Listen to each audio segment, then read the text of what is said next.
নবী সিনাই পর্বতে দাঁড়াইয়া আমার মাওলার সাথে কথা বলে, এত পরিমাণ কথা। আল্লাহকে প্রশ্ন করে, আমার আল্লাহ জবাব দিয়া দেয়। আল্লাহকে প্রশ্ন করে, আল্লাহ জবাব দিয়া দেয়। আবার প্রশ্ন করে, আবার জবাব দেয়।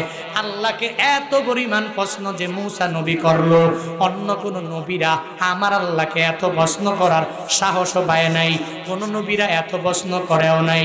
ওই মূসা নবী সিনাই পর্বতে যাওয়ার জন্য রওনা হয়ে গেলেন। পথিমধ্যে যাওয়ার পরে তাকায়া দেখে এক আল্লাহর বান্দা ধনী, টাকা পয়সার অভাব নাই, ধন দৌলতের কোনো অভাব নাই। ওই ধনীর সাথে মুলাকাত হয়ে গেল। ওই ধনী তাকে জানায় দেয়, হ্যাঁ মূসা, তুমি তো মালিকের সাথে কথা বলো, এত ধন দৌলত আমার আল্লাহর কাছে গিয়া তুমি জানাইবা কি কাজ করলে আমার ধন দৌলত অনেক পরিমাণ কমে যাবে, এটা আল্লাহর কাছে গিয়া জানাইবা। আল্লাহ